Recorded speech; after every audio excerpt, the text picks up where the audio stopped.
Atulaba nawe atuuliriza olina George William Tamale CBS FM ng'olunaku olwaliwo tuli bamukisanga abali bwengo nti tusisinkanye omukyala ayitibwa Geraldine Ssali Busuulwa. Mukyala wa Nkima, yeddira Nkima, akabbiro mwenda mukamanyi bulungi. Obutagenda wala nnyo y'omu kubakulira Ministry of Trade, Industry and Cooperatives. Mama tusanyusa okukulaba. Kunze.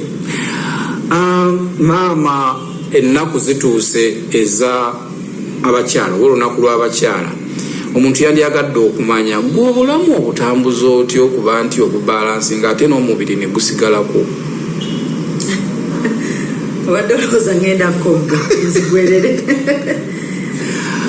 Olunaku kwegamba Mukama mulungi kubanga abakyala tuli bangi basobozesezza okuba nti nno tukola tuweereza era nze luno olunaku lunsanyusa kubanga kinzikiriza okusanyukira wamu n'abakyala bannange abali mu mirimu emirala egitali kati ng'egyange gino egy'omu ofiisi. Waliyo abakyala abali mu katale, waliyo abakyala abali mu malwaliro baweereza bazaalisa, waliyo abakyala abali mu bwa drive ennaku zino, abakyala abali nga bavuga biroole ebyo ebinene baasi tanka z'amagye. Yes, waliyo abakyala abali mu basirikale. Kwegamba abakyala baweereza buli wamu. Edda tewabeerangayo bakyala mu gundi zino ezisinga, naye kakati waliyo abakyala abatusookayo ate ne bategekera abalala abalijja. Abo bonna abakyala mbasanyukirako era kinsanyusiza okuba nti no nange nkuza olunaku olw'abakyala nga tuli wamu ffenna. Okukisobola okudda ku kiri kyombuuzizza nti sobola otya okubalansinga. Oluusi naffe twesanga tubalansinga, ensi ekutwala nga tokyalina kyakukola okujjako okubalansinga. Kubanga osooka n'obeera nga oli just mukyala bakuzadde n'ojja mu nsi. Ogenda okulaba ng'olina okusoma ng'abalala ate n'ofuna emirimu ng'abalala oba n'otandika okwegozesa ng'abalala. Ate ogenda okwesanga n'ofumbirwa n'otandika okuzaala abaana. Katonda n'abakuwa n'osanyuka. Ogenda okwesanga nga n'emirimu ogifunye ate olina ogikwasaganyiza wamu. Kati kibeera kya discipline. Mpisa. Discipline. N'osalawo n'ogamba nti nno kale Monday to Friday kambeere nga nkola mpeereza bakama bange, mpeereza ensi yange, mpeereza eggwanga. Saturday Sunday kandujjewo nga lwa family ne Katonda wange n'ab'enganda n'ab'emikwano. Awo n'osobola okubalansinga. Naye bwe kiwaya kikulemye ng'ogenda kukola ennaku 7 zonna ng'oweereza buweereza, family efa. Abatambula ne bu laptop buli ssaawa. Abatambula ne bu laptop simanyi kiki bakikola, naye nze ne bwe mba ntambudde nako just nga bw'onogamba risk management nti omuntu ayinza okuweereza email ng'oyagala okutunulako oba ng'oyagala okusafinga ku internet oba kiki. Naye ekyokukola ekyo kye nasooka okuggala oba omulimu nasookera gwali guntwala.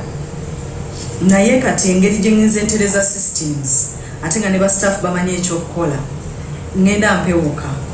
Bw'ogamba nti omulimu gwali kutwala olingaga nti wasookera wano. Kati ati sasookera wano mbadde nkola emirimu mingi nnyo, naye buli mulimu bwanga ogutandika bwoti obeera olina kukati eyobuilding capacity. Olina okuteekawo ya support system eyinza okwanguyiza okuba nti no buli kimu kitambula nga system zikola. Naye bw'oba nga tolina system zikola obeera inefficient, n'obeera nga tosobola na kufissa budde ate bwakukola bibyo nawe okwerabirira. Kati n'olwekyo ate it is a must. Kati omulimu n'okukeera, abantu abamu tebakeera, naye kakati ffe ng'abazadde omanya nti olina okubeerako n'omuntu akuyambako okutwala abaana ku ssomero ate balina okutuuka mu budde. Ababo si be balina okutuuka leeti ate sigo wekka ali mu nsi eno. Kitegeeza nti nno n'abalala era batuusa abaana baabwe mu budde, gw'olemu otya okutuusa abaana mu budde. Abaana balina okutuuka mu budde. Ne bajjajjaffe ne bamaama baasookawo nabo baabasomesanga era nabo batuuka mu budde, nabo baali bakyala nga ffe. Bwe baba nga bakisobola essaawa ezo naffe tukisobola. No making sure nti nno family yonna eri prepared, omwami naye ali content yonna gyali. Naye waliyo negotiations nyingi oluusi ebitasobosa kusonyiwa busonyi naye ng'abeera alaba nti ogezezzaako kye kisinga obukulu. Kaakati n'olyoka odda ku mulimu babbosi nabo babeera bakuba amasimu gekwatanga amasimu ne bw'onoobanga ekizibu tokimale nga ku ssaawa ezo amasimu gakwata ebeerenga public relations okiraba.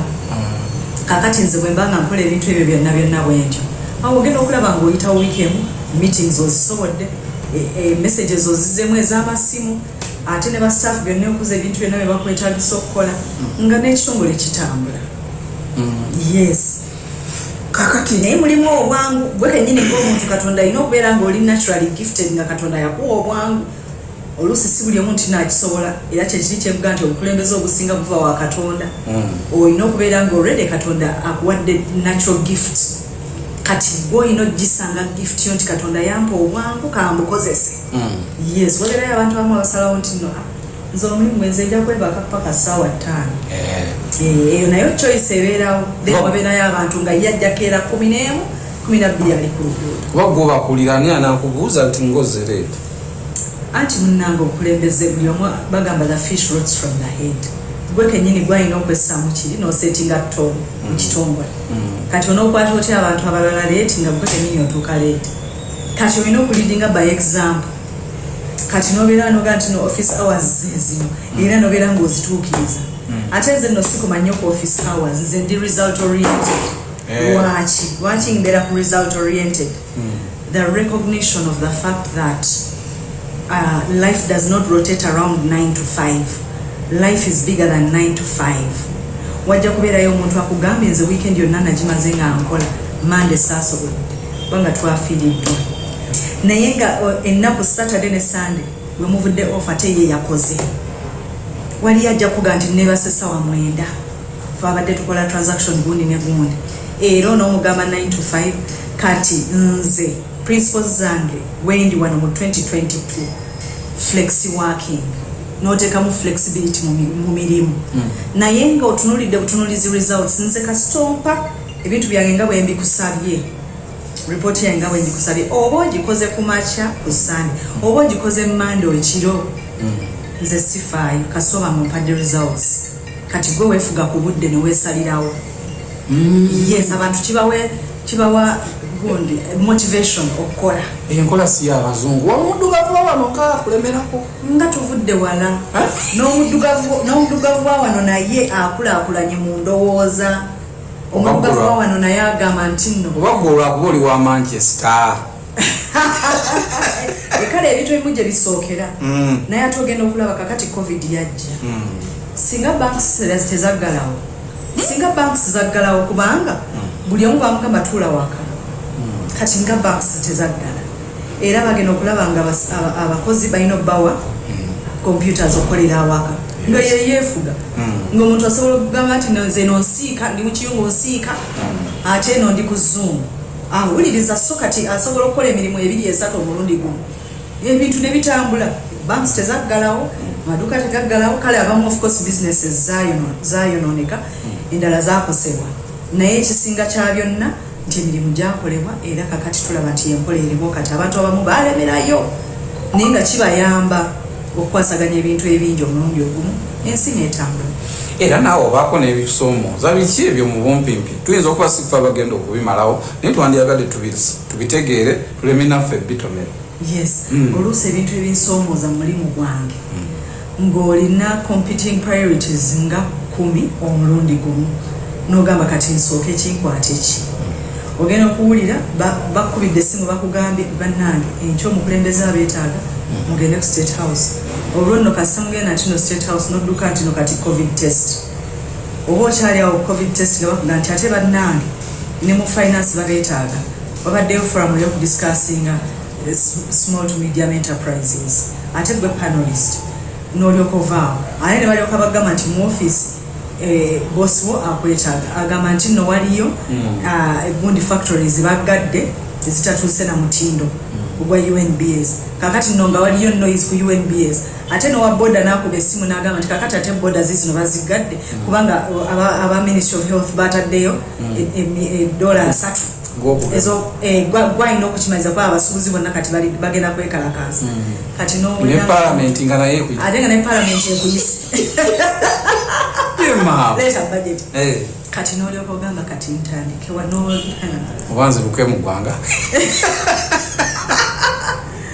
naye ekisingira ddala kwe kubeera ne ttiimu mwe bwe mukwatagana nga olaga okulembeze so si kufuga ekintu ekyo kinkoledde emirundi 15 ogenda okulaba ng'omuntu akubira essimu komishona nga gamba madamu ekintu kino ekya parliament ffe katwetegeke kankolagane ne ttiimu yange tuwandiike notes zitwale mu parliament tugenda kufunayo minisita omu tugende naye ogenda okulaba nga ekyo kigenze ku booda ogenda okulaba nga minisita omu akubira essimu agamba omanyi nze mpa amafuta ngende ku booda tugende tukakanya ebiriyo oyo naye ng'agenda ogenda okulaba kwegamba ekintu ekikwatagana n'okuteesa kasita obeera mu bukulembeze nga bakuyita muteesa ng'oteesa si mukaabya awo wewali emimizi naye bulijjo kasita oba nga olina okufuga ne balina okundaba era munampulira mujja kundaba wuyazze ne bawetamaako wuyazze buli omu n'awaaba emiwabo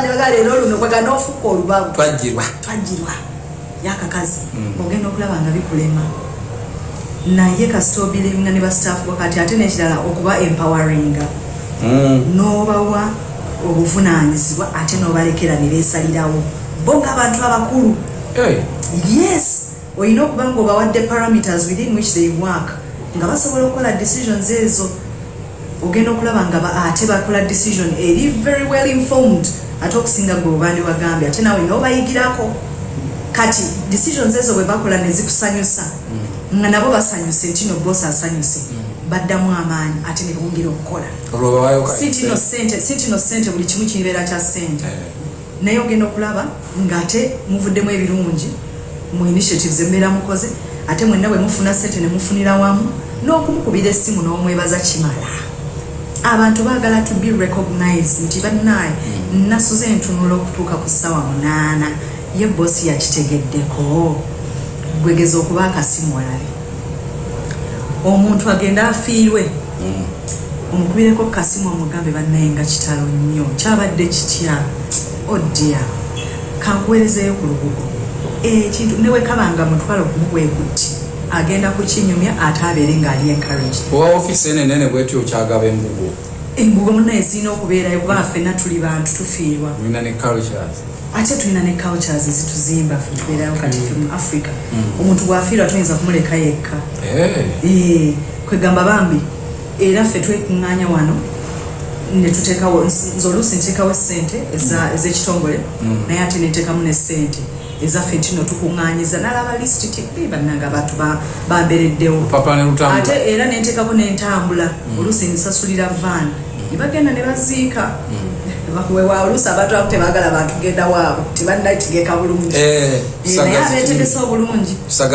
ekisagazi nga kingi naye ogenda okulaba nga temufaayo it's okay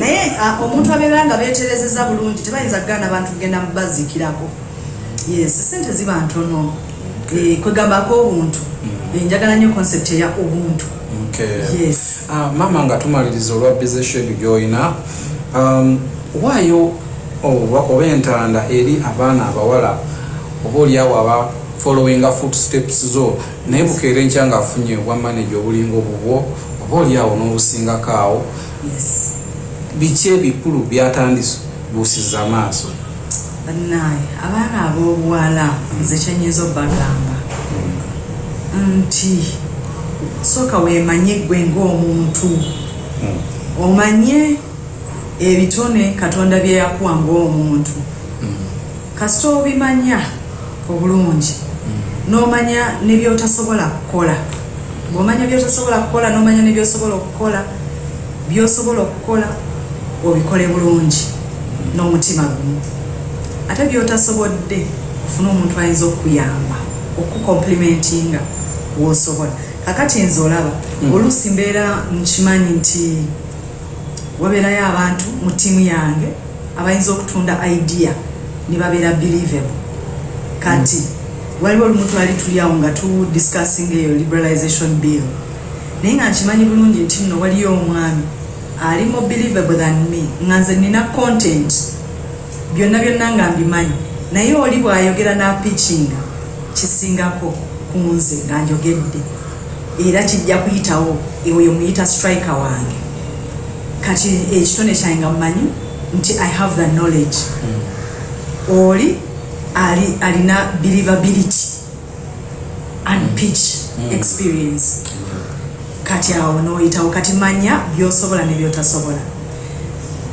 ate wekkiririzemu bw'oba tewekkiririzaamu kintu muntu kyangu nnyo okukimanya nti noyo kyayogera alimu n'okubuusabuusa bibyokwata bigwa papulaziika kikyo kyennyini believe in yourself and once you believe it, it is very evident for everybody to see. Nobody wants weak leadership. Teri muntu ayagala muntu nga muyabayaba ali awo abyanga kasita obyanga eyo message bw'obeera gundi lieutenant ku front eri abali emabega wonna bo babeera nga tebaliimu bukakafu nti ono ddala asobola otukulembera naye kasita oyogera ng'olina resolve mu bintu byonna byokola ne bennyini b'okulembera bagayiye omukyala kyayogera akitegeera kati nga nabo bakugoberera nga badda maaso nga bakusapootinga ekyo kyekyokubiri ekirala mubeere nga baamazima amazima oluusi gayinza okuba nga galwawo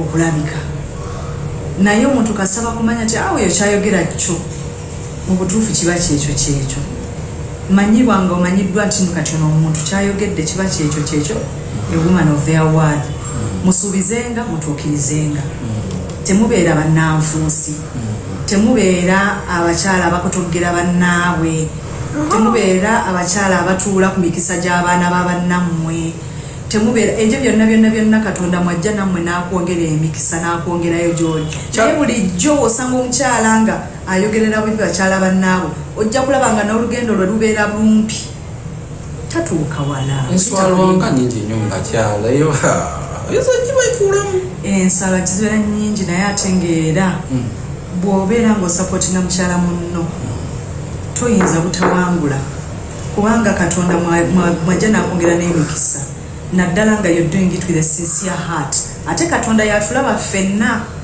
kyekirungi yatujaje nga ffenna n'asalawo era ogenda okulaba ng'omuntu oyo abadde akola obulungi n'okwagaliza abantu abalala n'okumakinga sure nti asupportinga abakyala abalala n'abantu abalala n'akulembera abantu obulungi mu maaso ga Katonda akwongerayo obwongezi waggulu n'akwongera ng'obuvunaanyizibwa obwo bwennyini obukulembeze obuva wa Katonda kyekyokka kyennyinza okwogera kozi kati okolangani kati nze nkolanga permanent secretary ekyo bakiyita omuwandiisi w'enkalakkalira ow'ekitongole sibeera mutesitesi omuwandiisi ow'enkalakkalira permanent secretary ow'ekitongole ministry eya trade ey'abasuubuzi amakolero n'ebibiina ebyawamu yes eriyo omwana agamba nti naye kakati ezo mala otuukamu eyo woofiisi ate ku ssomero mba kyakimaki okyayinza okwagala okuddayo okusoma gwe wotuuse mukyala Geraldine nze sikyaddayo kusoma sijja balimba